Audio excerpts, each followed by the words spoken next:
So excited to be at yoga together tonight. Thanks for joining from home. Thanks for being here at FLC, you guys. Let's get warm. And also let's get relaxed. We're also going to get strong. So we do all the things. I want to start with a supported resting posture using 2 blocks. If you don't have 2 blocks, you can use a couple of pillows or what have you.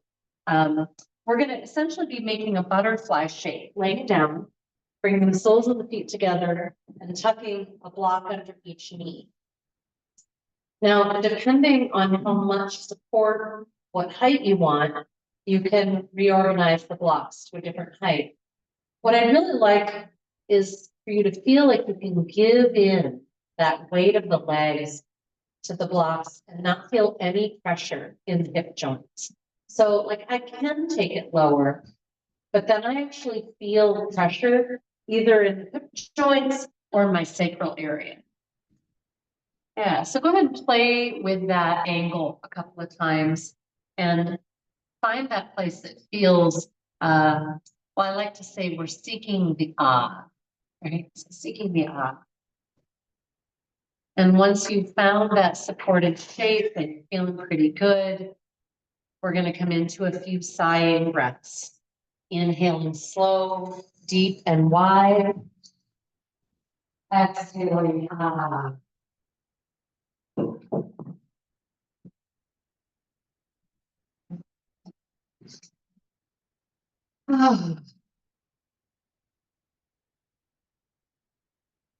It's kind of fun to play with props that give us support in yoga and help us understand that often there's improved ease or greater ease available.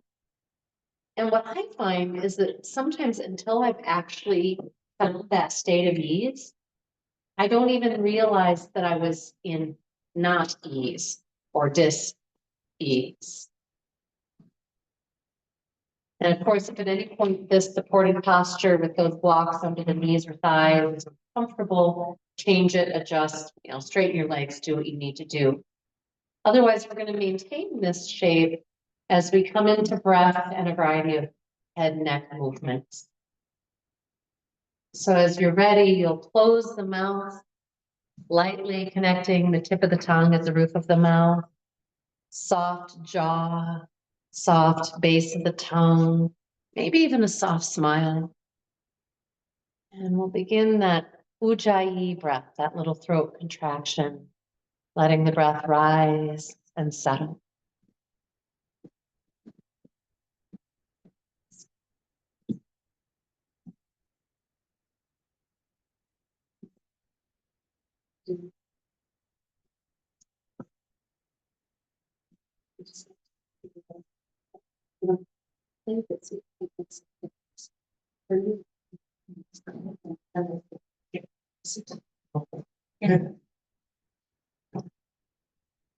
And as you find that breath rising and settling, seeking the gap or pause between, begin to tune in really deeply to the base of the skull and those occipital muscles. I call them the I've gotta muscles, because when we're thinking, I've got to do this, I've got to do that, they tend to contract.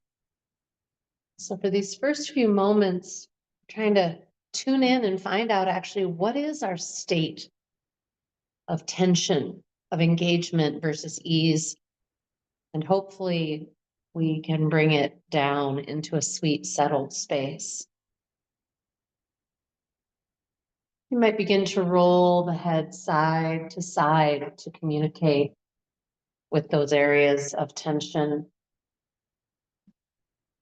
Perhaps if you bring your head all the way to one side, pause and breathe, you can kind of assess the lines of tension that might be in that upper back around the shoulder blades. And of course, we're always interested, what is the difference side to side? We're always asking of the breath, is there more, or whatever your tool is for kind of keeping a commitment and an awareness to the breath so that it doesn't become shallow. At some point, bringing your head back towards neutral and then playing with that other plane of motion, reaching the chin firmly up and back, feeling a stretch in the throat. I often also feel kind of a contraction and release in that occipital area. And then bringing the chin in towards the throat, keeping the head on the floor, just elongating as if you're trying to touch the wall behind you with your crown of the head. Let's do that back and forth a few times.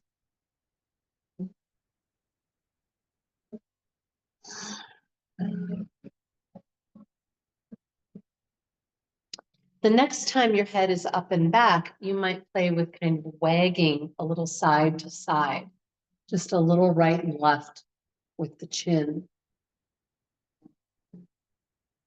And when that all feels complete, again, find neutral, and I hope it feels just looser, gooier than when you started.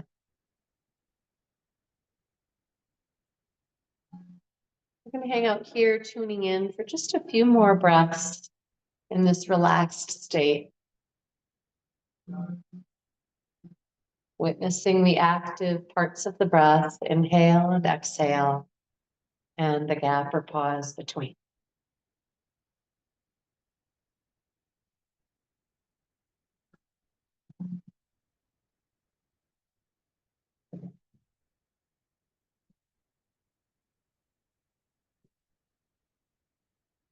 Inviting you now to take the blocks out and extend the legs straight out in front of you.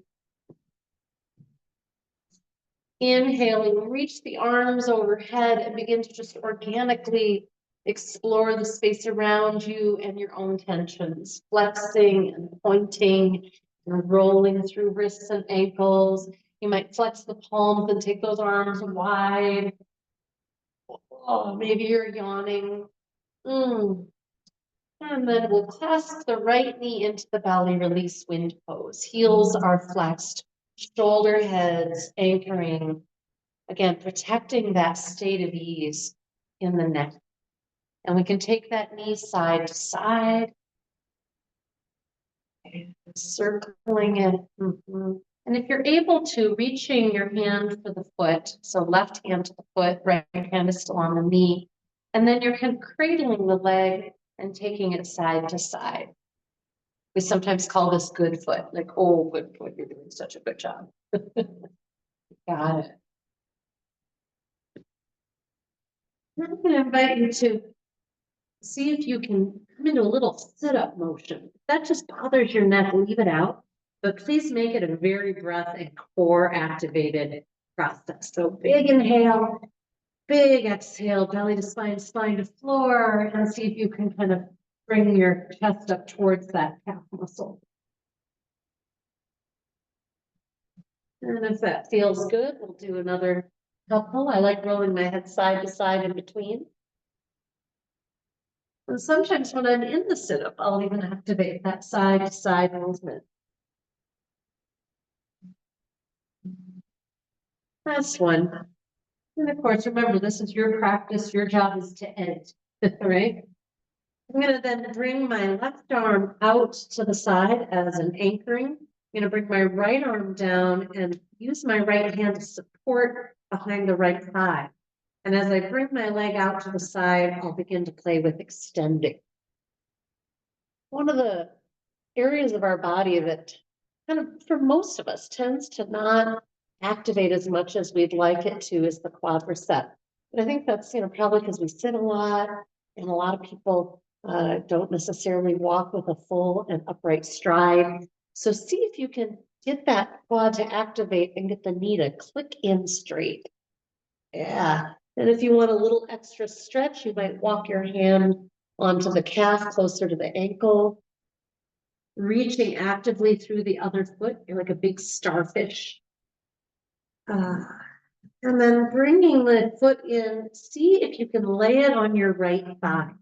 So this is like what we do in reclined pigeon, except that left leg is flat on the floor.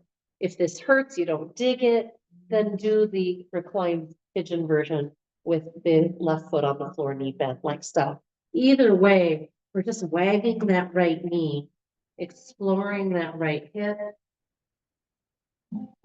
And what I love about these kinds of pulsing movements is even if you're not super sore and stiff, this is still really useful and valuable. We're bringing synovial fluid into the joint. And the older we get, the more our body needs help with that, more range of motion. All right. We're going to then release the legs straight up to the sky, and you get the knees straight. Big inhale. Exhale, root that low back and belly. And as you extend the leg until it reaches the floor, you want to just keep really soft in the neck. And practice melting the whole body. Nice long inhale, exhale, empty, hold out for abdominal pumping. Draw the belly in and press out. In. I know when it's cold, we tend to tighten. Sometimes we don't even breathe deeply. And so this would be a wonderful way to really lubricate the diaphragm, breath muscles, digestive organs, you name it. And when you're complete, you might take another sighing breath. And we'll gather the left knee into the belly, release wind pose. Shoulder heads anchoring, elbows winging in, neck soft. Big belly breath. And if you can, reaching, getting a hold of that foot, and that might help you and play with even further range of motion, that knee in and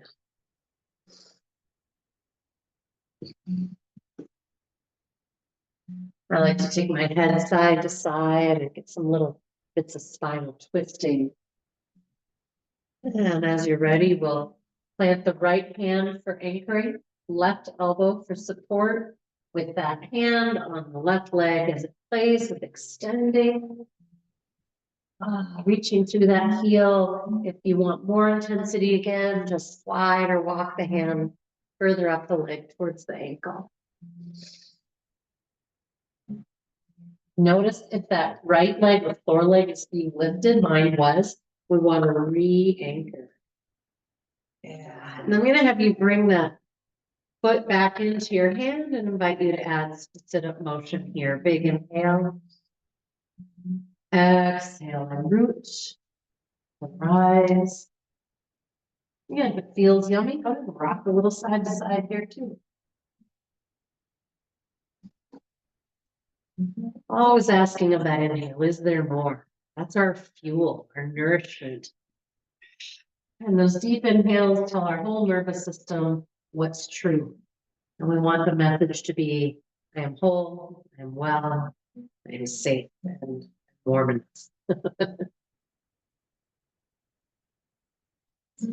On a long inhale, extending that leg. Again, if you're feeling really tight through the hamstrings, you might do more pulsing here, kind of bending and straightening until you exhale, root and descend.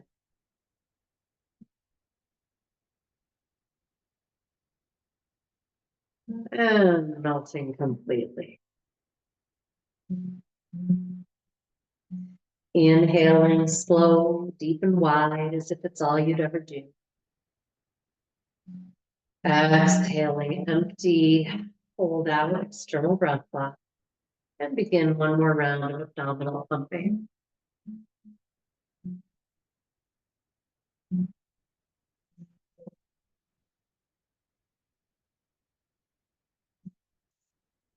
And then we're going to bring both knees into the belly, a nice hug, a little rocking side to side.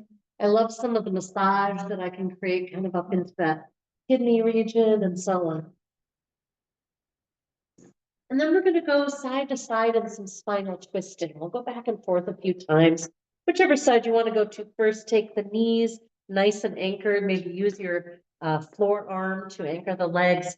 Inhale, reach open with that back arm, maybe following with the head, maybe sweeping up above the head. Then you could even extend your top leg.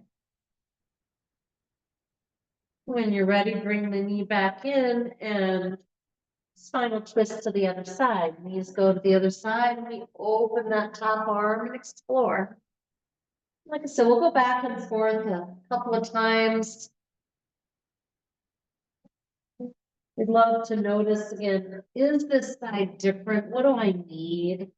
Make it organic, make it yours. And you're ready. We'll go to the other side.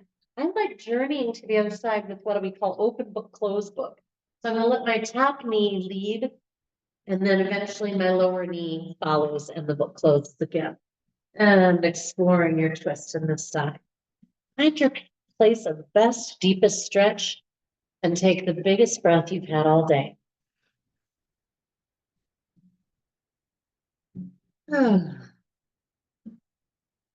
when you're ready, transition, open book, close book.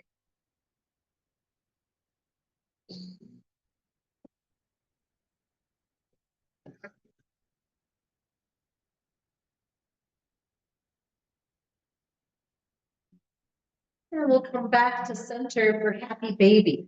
So whether you're clasping the big toes, the blades of the feet, using a strap, we want to arrive with the spine flat against the floor. So I don't want to have my tailbone curling up or the shoulders shrugged, shoulders anchored.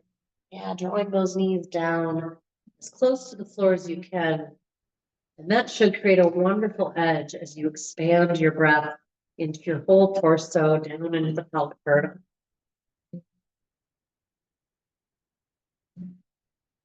And at some point, bringing the heels together at the butt in butterfly.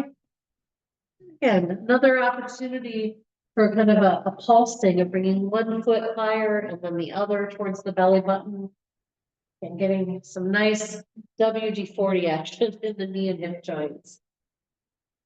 And then we'll plant our feet wide for horse riding stance. And if you go too wide, sometimes it can create tension in the hips as you raise up. This should just feel good. So find that right width for you. Maybe you want to pulse a little. Again, the body responds really well to that messaging. So it's like back and forth, back and forth. Okay, come on down, and we're going to create our reclined pigeon now. Cross that right ankle, left knee. Hug the right knee tightly.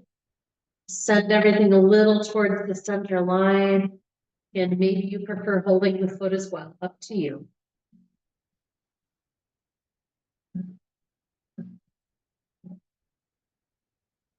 What are you finding? I love to think of hip stretches in particular as treasure hunts. If you're not finding something good, let me know. Play around.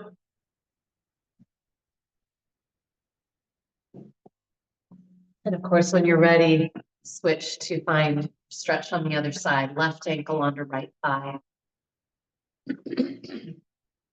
The tighter you hug your left knee towards your chest, the more that you'll achieve a stretch into this piriformis as you send things a little towards the center line.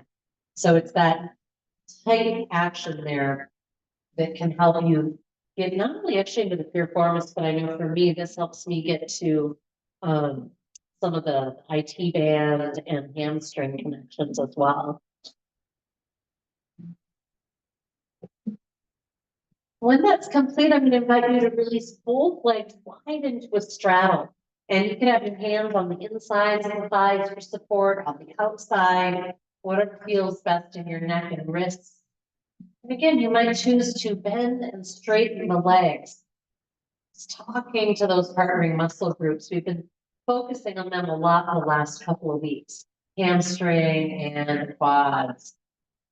All right, we're going to come into our bridge pose, bringing those feet no more than 5-6 inches apart, either placing a block between the thighs or just imagining you've got one there, and then raising those hips up off of the floor. Remember the value of kind of working your shoulder heads a little in underneath you. That will keep the cervical spine from being pressed into the floor when you raise the hips up. And enjoy your journey. Again, maybe you like rising and slowly settling. We know that that is awesome for working that back line. And it's funny, sometimes when our muscles are tight, we actually need to use them and contract them more in order to get them to release. And it's kind of counterintuitive, but it's true. So speaking of working on them, the next time those hips are up, you might want to have the block out And we're just going to add that slight foot hover, right? Just lifting one foot at a time, about an inch off the floor, talking to the other butt and leg, getting it to hold steady so the hips are not dropping. Yeah, what are you noticing today? One thing I notice is that sometimes I'll use my neck and my shoulder to try and kind of prop her steady. And we don't need to, it's a bad habit. So if you're doing it too, try to stop. And of course, always breathe, excuse me. All right, when you're complete, come on down. We're going to be coming onto our hands and knees. So if you want to go onto your side, or you want a spinal rock, however you want to get there, table pose. And I'm aware that next week we've got classes, but then we're not together for like quite a while. There's no class the week of Christmas or New Year's. So I'm thinking a lot about like, what are the most important, most basic things that we could all just do every day? Everything we just did, you could do in bed, by the way. Hands and knees, table pose, inhaling, cow. Draw that tailbone back. Actively draw the sternum forward. And I hope you find at the very end of the inhale a wonderful stretch. Exhaling, tuck the tailbone, let the head hang. You can always give some organic movements with the head. Continuing.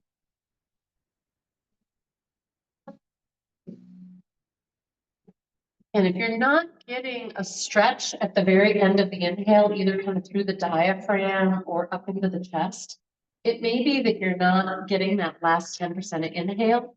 It may be that you're kind of just collapsing your belly instead of reaching tailbone to crown. That makes a really big difference. It's a very active kind of suspension bridge pose. The next time you're in cat back, stay. Send your hips and ribs to the left and look out over your right shoulder. And switch and go back and forth as many times as you need to feel like you talked to the tension in that side body. All right, we're going to use that side body coming into the gate pose, which we've not done together in a while. Inviting you to take your left foot back, and you want to really push the sole of the foot into the mat. Squeeze your right butt cheek towards the left edge of the mat. And I usually just bring my hand to my hip for starters, so I have a chance to check. And I bring my head back into alignment with my spine versus forward. And I use my right ribs and waist to lift up into the body.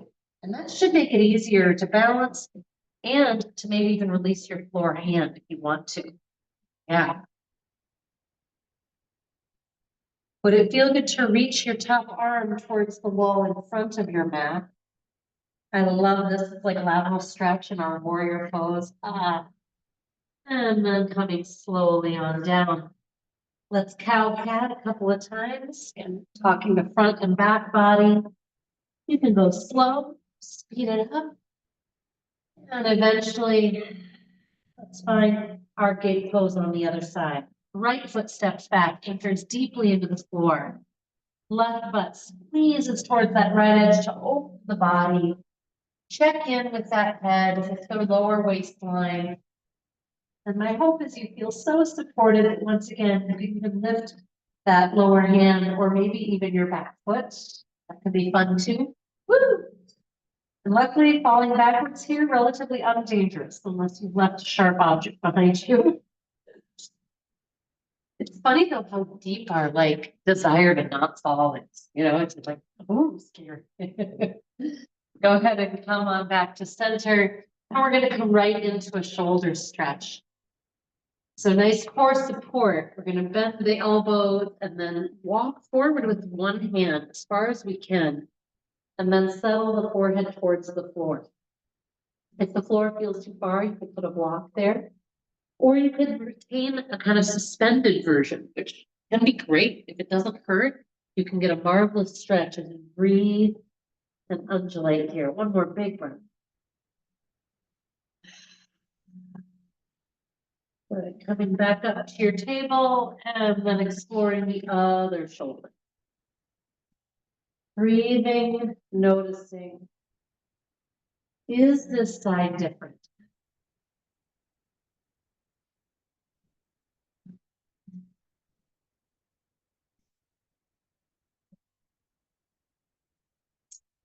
Right. Come into a knee down plank. And for me, I often find getting that dimension between my hands and my knees just right. So I find it helpful to actually come to plank first on my feet and then just drop the knees. And you should be in a pretty good alignment.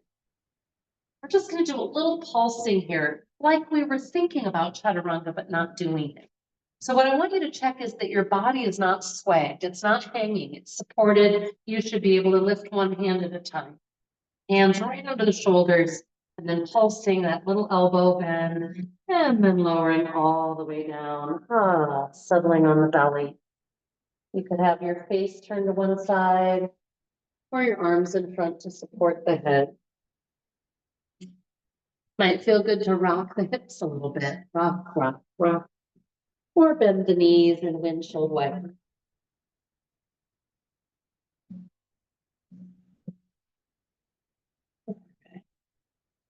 We're going to be reaching back for that left ankle for quadricep stretch. If you absolutely do not like the floor version, come on up to standing.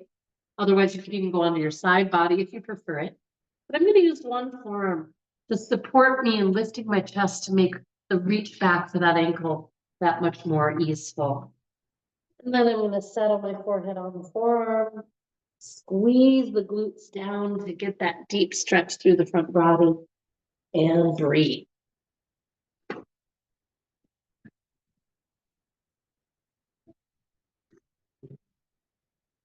What do you notice? Check in with your shoulder, by the way, and make sure that you're not rotating the shoulder head forward. We want to let it be drawn back so that the shoulder blade is being pulled towards the spine. You get that nice extra stretch through the front of the shoulder as well. And when you feel complete, we'll switch. Again, taking all the time you need to move with breath and grace.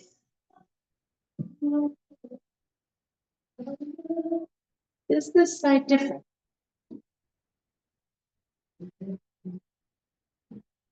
Again, check in with the shoulder.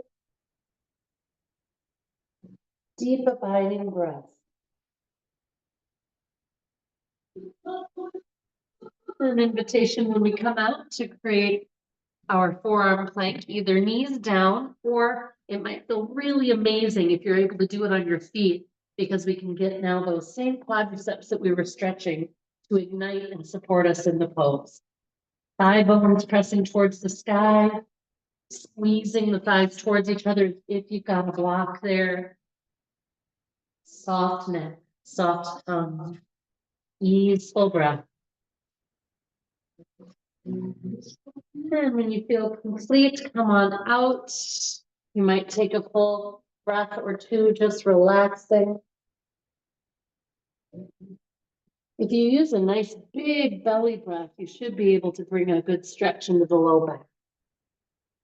And I'm going to bring us into bow pose. So basically that same stuff we did for quad stretch, but we'll get a hold of both of them. So first one, then the other, then bring the knees back in towards each other before you press the ankles into the hands. If this is just too much, strap be our friend. I'm happy. So bring it close to your feet. It's all down. Get your elbows straight. Keep reaching, keep sliding. But if you need to, bring the knees in a little or that's really good. And I like to kind of come in and out sometimes. So I'll inhale and press the ankles back into the hands, and then exhale, kind of soften. It's a challenging place to breathe, am I right? It is. Yeah, yeah. Doesn't feel very comfortable. Right, not comfortable. But it's a really amazing place to stretch that front body and to try and breathe past the resistance. So well done, folks. And you might release and settle on your belly or move back to child's pose. Please ask your body what would feel amazing.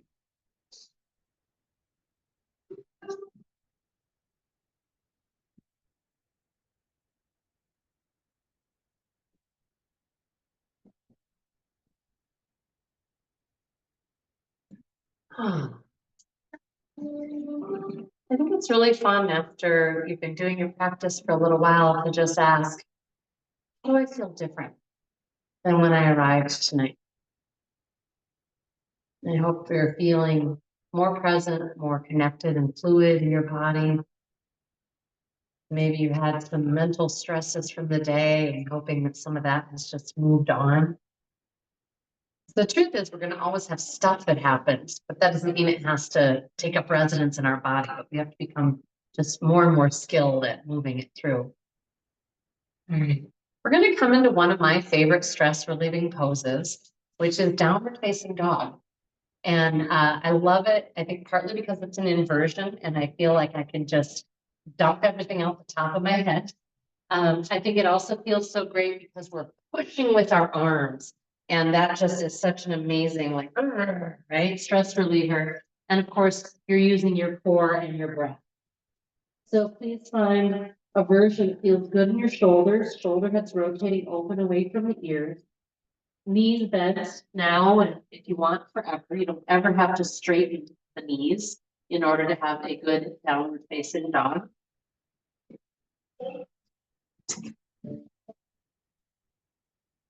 Yeah, what are you noticing?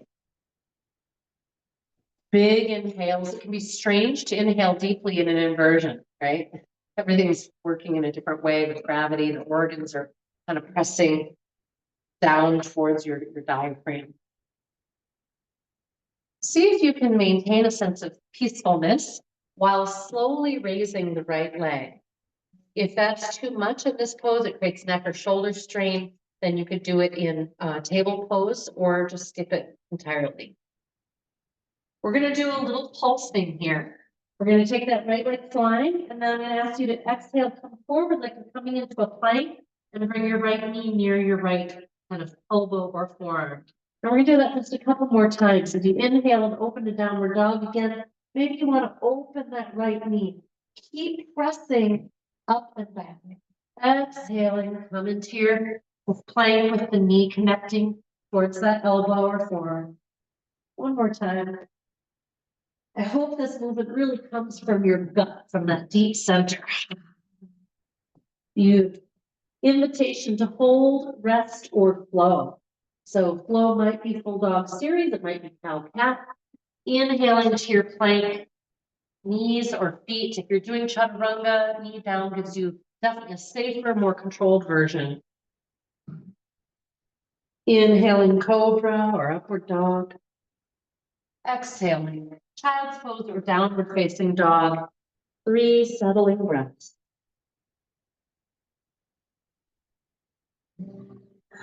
It's amazing how long 3 breaths is if you're really living inside of it.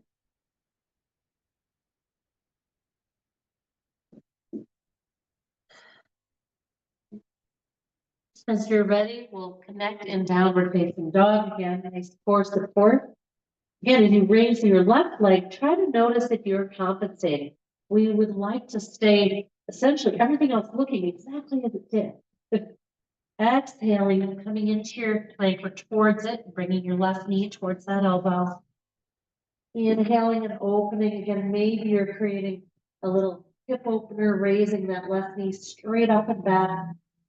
Exhaling, neutral in that spine, coming into your little, it's like a sit-up crunch almost, right? One more.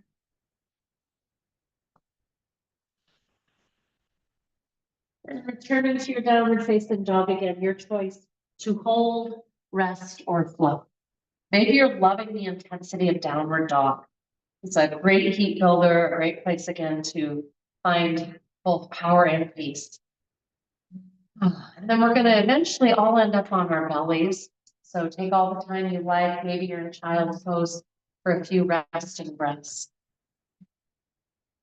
A big part of what helps us move more easily through the world, and I think about holidays coming up, I think about cold weather and how we tend to kind of crunch in on ourselves, whether it's sitting a lot or, stress and hunching against the cold. All those things tend to tighten us up in the front, and back body gets pulled. It's kind of tight and elongated. Front gets tight and shortened. So we're gonna just do a few things to wake up that back body so it'll support it. So inviting you to come out into your wider plane, if you will, hands straight out from the shoulders. And we're just gonna start with just the arms initially. So your body is flat on the floor, stay reaching out from middle finger to middle finger. Shoulder heads rotate down the back and away from the floor. And as you're ready, just raise those hands a little off the floor and breathe and notice.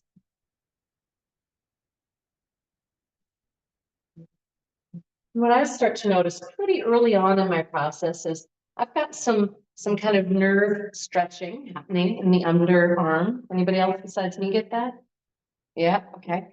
And right away I start to feel a little heat, a little intensity in those deltoids and up across the upper back. Great. We want to wake that up. If it hurts, obviously stop.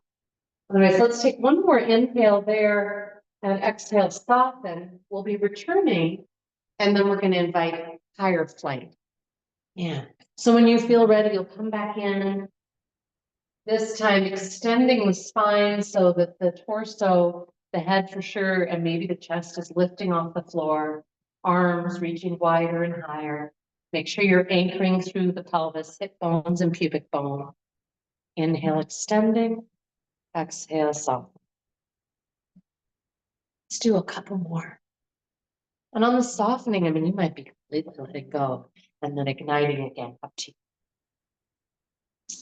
you.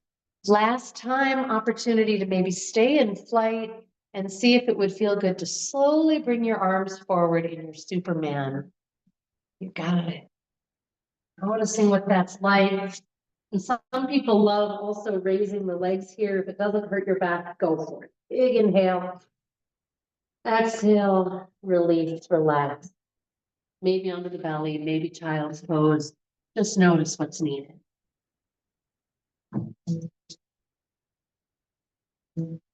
Yeah, and these poses, I'm reminded, because I'm of course showing them standing at this moment, but I'm reminded how wonderful they are as standing postures as well. You know, so throughout your days when, you know, you're noticing, oh God, I'm just feeling all hunched forward and tight, you don't have to go get a yoga mat out. Just open those arms up right wherever you are and enjoy a few deep breaths. We're going to bring the arms down now in a jet airplane. So they're more like a 45-degree angle out from the body. Again, shoulder heads circled so that they're down and back and not forward onto the mat. Anchoring pelvis. Inhale, extend, take flight. Exhale, return. We're invited to make this both powerful and peaceful. Again, no striving. So there's no goal of like, I need to get higher. It's like, no, it's just a beautiful engagement and expression of your strength and your fluidity. I love watching big birds fly. Well, and little ones too, but the big ones more because you really can see them kind of soaring. And it's so fun to just see their grace, the extent to which they do what they do with incredible ease. If it feels easeful to hold in your flight for a couple of breaths, you might then play with reaching one arm forward and one arm back, counter reaching. See if you can get those elbows completely straight. And switching.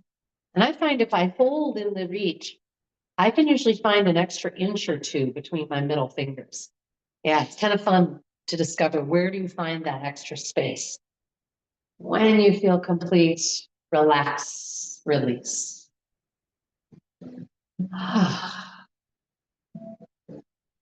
You guys all had really nice lift, and that's worth celebrating. It means it's just a lot of beautiful power in that back body the way we need it to. All right, we're going to do one more forearm plank, which one of the gifts of plank of any kind.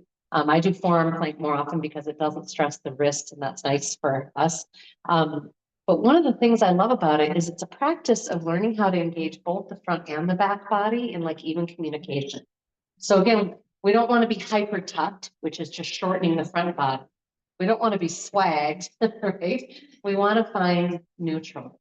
So once you're up and you've gotten those heels pressing back, thighs pressing to the sky, squeezing towards each other, kind of think about that long line from your heels through your heart and find what feels like neutral.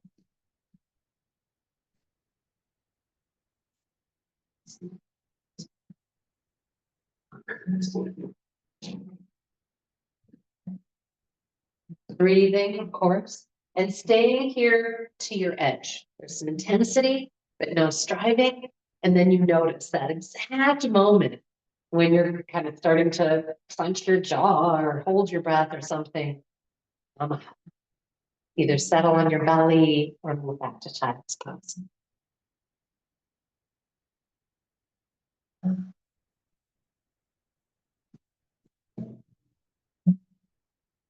Either resting pose, whichever one you've chosen, please emphasize big abdominal breath that then moves into stretching our back body. I often say yoga is like it's a massage we give ourselves. So, make sure you're being an attentive massage therapist. Really get some of that tension that you've been maybe carrying all day to move by touching it with your breath. All right, we're going to roll over on our back and we're going to use one of the blocks to place under the sacral triangle. There are two distinct shapes here. You guys know, I personally really like both of them, and I really find it more helpful in my body to do the bent knee version first. So I raise the hips, place the block under the sacral triangle, and then give my weight of my hips to that block and kind of soften around the stretch. Because for me, it's often quite a stretch, feeling of like the low back getting tractioned in a good way. Oh, that. If it doesn't feel great, adjust it or of course come on. And then if you'd like to explore the leg straight version, please do. When you go to do that, if your pelvis kind of dumps forward and down, that's an indicator that the block needs to go a little further down the mat. And then I'm winging my shoulder blades in and tilting my chin back to reduce neck tension.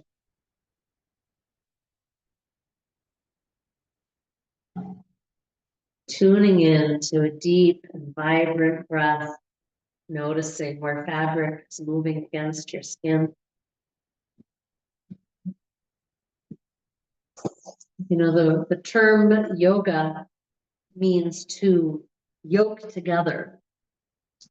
The Sanskrit word is yuj, Y-U-J. It means essentially to yoke together, unite body, mind, spirit. When we take those deep breaths and we receive it somewhere that hasn't received deep breath, maybe those, again, low abdominal muscles stretching here, it is, I think, deeply therapeutic. It tells, again, our whole body and being, we are safe, we are well, we are whole. There's nothing that we're striving for.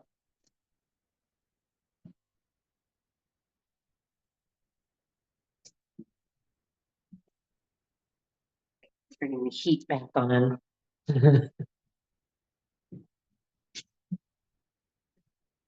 When you are complete with this, come on, please do not let me rest.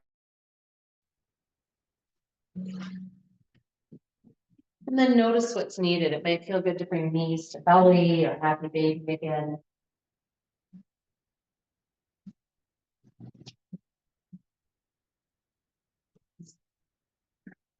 We're going to come into our robot posture.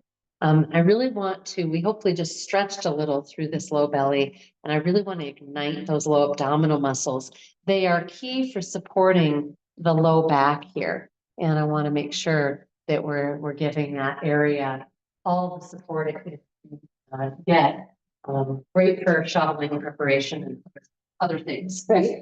So as you're ready, those knees were in the belly, towards the belly. We're going to flex the feet and have the legs parallel but not touching. We're going to then slowly anchor the back and take the knees away from us until they're directly above the hip joints. And I want to check in and make sure that I can use my belly here and soften the neck. And again, if you're kind of a chronic neck tightener, that can be difficult. Enjoy a long inhale. I know it's hard because if you're really using those core muscles, you're like, wait, how do I breathe? So this is great training. On your exhale, take one knee a few inches away and hold and breathe. Training our muscles to support the spine while allowing breath. So cool. Return to that starting position and then let the other leg move away a few inches and breathe. Again, if you're chronic neck tightener, roll that head side to side and return. And you might just take a break in between each round. You might do a couple rounds and then take a break. And if you want to play with progressively taking your knee a little further away from you, go for it. But I caution you, again, nice slow movements, because I want you to be able to watch and make sure you're not giving up any of your core connection. If you do, then now other parts of the body are working and compensating. And we really are wanting to stay isolated, that low belly doing the work.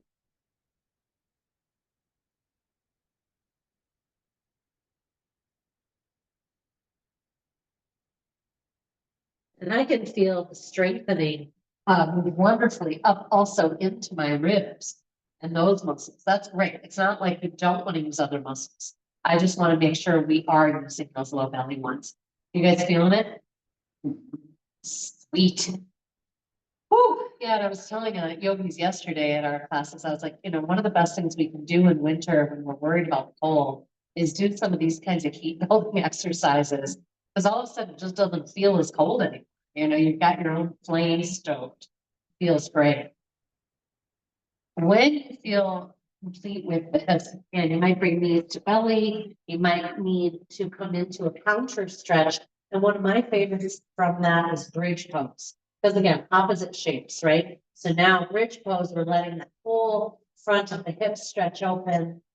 Maybe you want to add your yoga mudra, intertwining the hands beneath, or just keeping with the upper arm anchor. And when you do release, slowly come on down. I'm going to bring the soles or the inner leg together so the feet walking towards each other. Arms out to the sides. We're just going to lower the knees left and right. This is a really gentle pose, but I find very effective. If you're at all tight through hamstrings and low back, hips, this can feel really nice.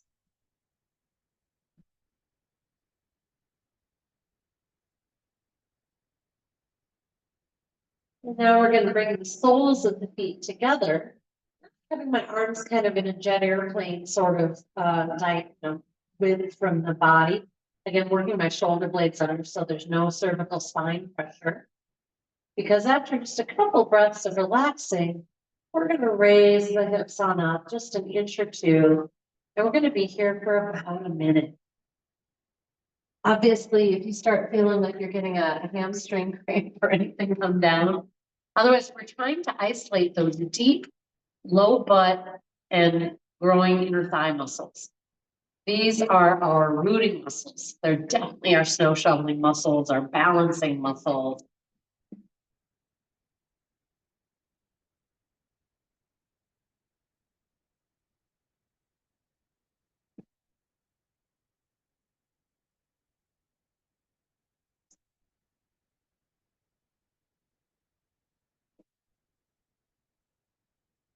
Breathing softly inside of the effort. Do another 15 seconds or so. As they're looking good. I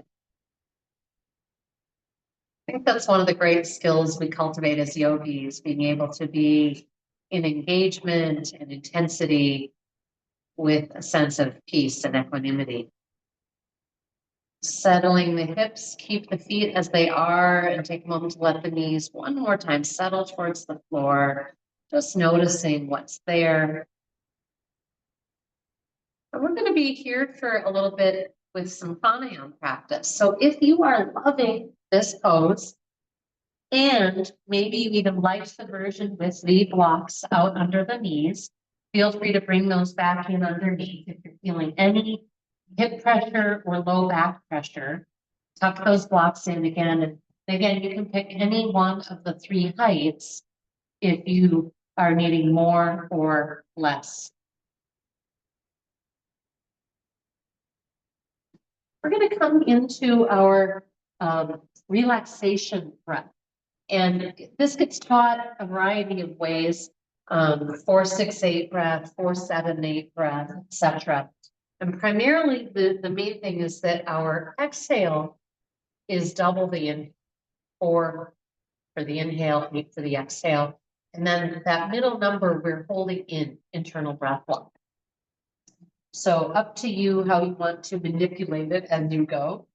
And of course, how long are your is your 4? How long is your 8, right? That's personal.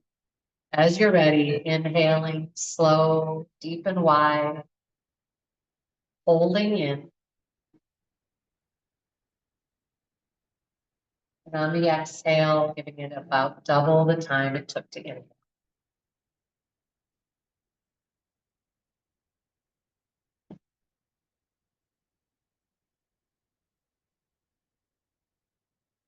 Think of this as a massage for the brain, for the nervous system.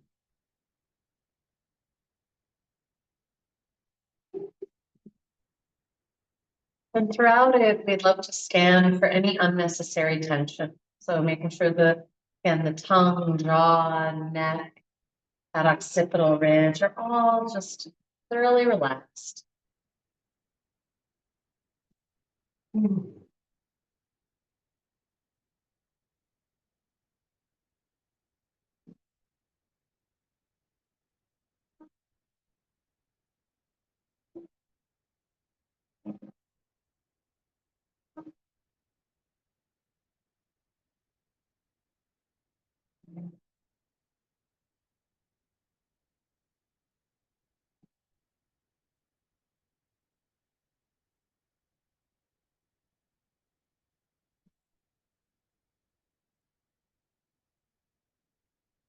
Notice if you're having to sort of strive or struggle either with the breath lock, that 6 or 7 count, or with the exhale, the 8 count.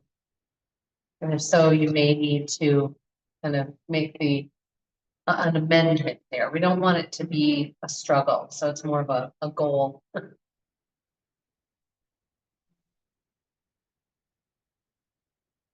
We'll be here for a few more rounds,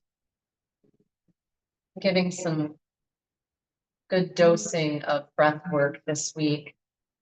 Thinking a lot about how many people I know who say that they just have a hard time getting enough sleep. They get woken up in the middle of the night by various things, their own bodies, brains.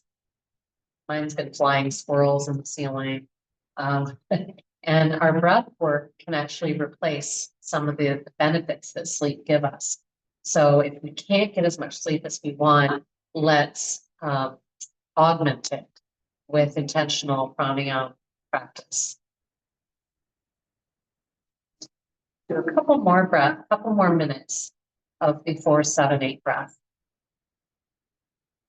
And if the position that you're in is taking on tension, maybe you straighten the legs, come out of your butterfly.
The next time you're exhaling, just letting this breath practice go, noticing the effects on your body, your heart rate. Hoping you have a mental state of quiet. I'm going to ask you to notice from here what you're needing and craving. You might be feeling so relaxed that you are really ready to go just right into your resting. Perhaps you need a different shape, though. You're always welcome to roll onto your side, to go put your legs up the wall, or if you're at home, you could rest them up on the sofa, for example, or an ottoman. Perhaps you're wanting to close your practice with one more engaged posture. And just roll over and bust out another forearm line if you'd like. Maybe there's something else you're craving. Now we're aware of your hips needing another round of pigeon or something. Maybe it's some self-massage for that occipital area at the base of the skull. So asking you to tune in. Take the next minute or two to listen and give your body what it needs. I think that's one of the greatest gifts of getting to the yoga mat, is that there's nothing else we need to listen to. Okay, this is it.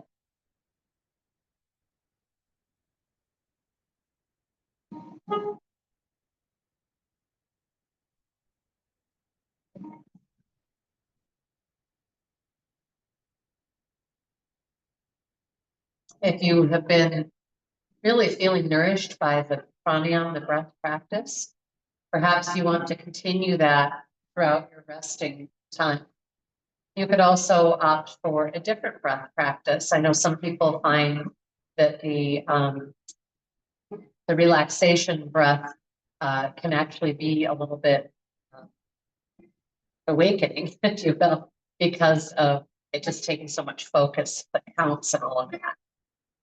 You might instead just do a simple breath block out and in, where all you need to ask is just, can I soften around this? Can I soften around this? Holding out as long as you can without it being a struggle, holding in as long as you can. And I feel strongly the breath blocks help tonify our breath apparatus. Wonderful way that I think changes the way we live life off the yoga mat. Hopefully, how well you sleep, feel. So that can be a marvelous practice. Whenever you're ready, please find a shape that does feel relaxed, supported. We've got the bolsters here. And as you know, there's a wonderful supportive posture to block the bolster leaning onto it. The butt is on the floor itself, and we recline onto the bolster. I love the openness of the chest in this pose, and also that you have a nice softer surface underneath your upper back instead of the hard floor. So it'd also be a wonderful time for seated meditation.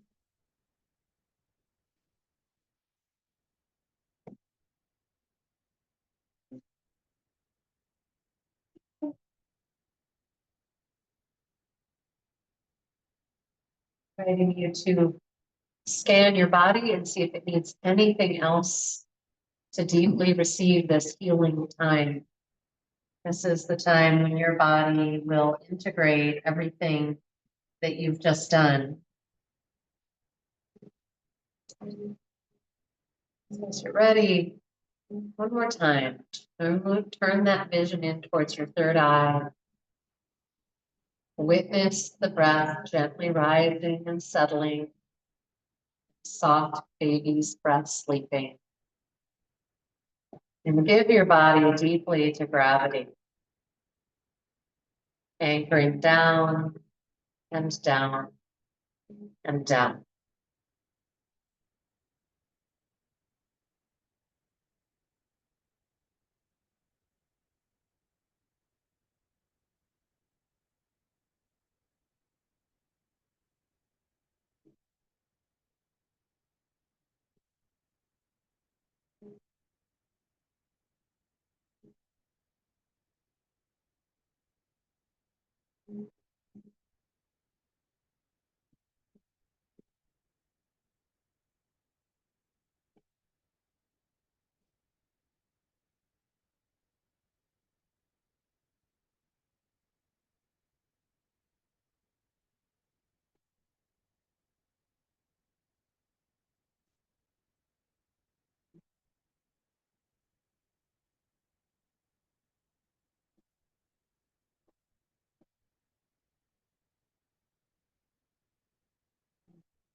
I invite you to become lightly aware of your voice, but still deeply introverted in your body. First, a body scan, guiding your attention from head to feet, front body, back body. Noticing what's in your heart, your guts, your spine, hips.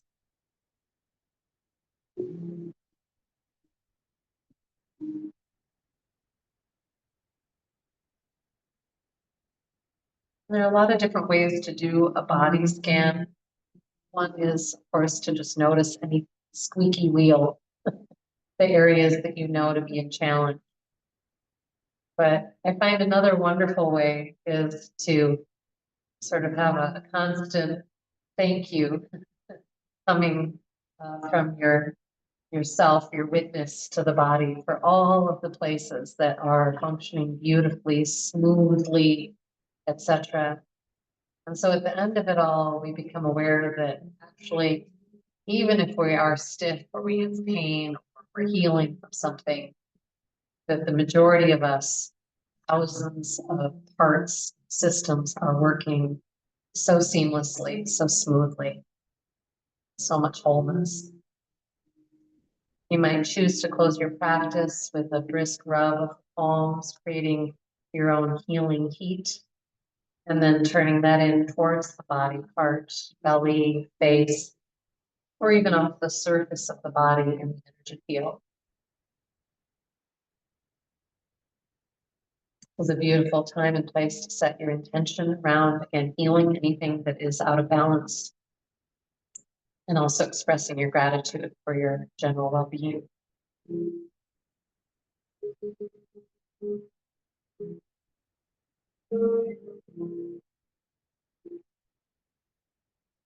I'm very grateful that you all joined me at that tonight.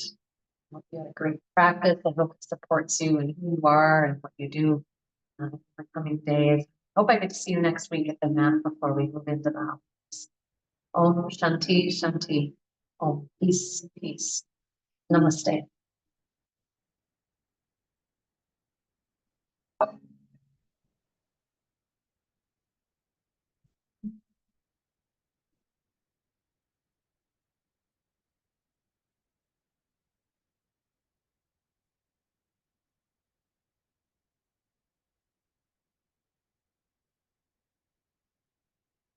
I'm being you. Stay warm. We'll see you again soon at the mat. Thanks for tuning in.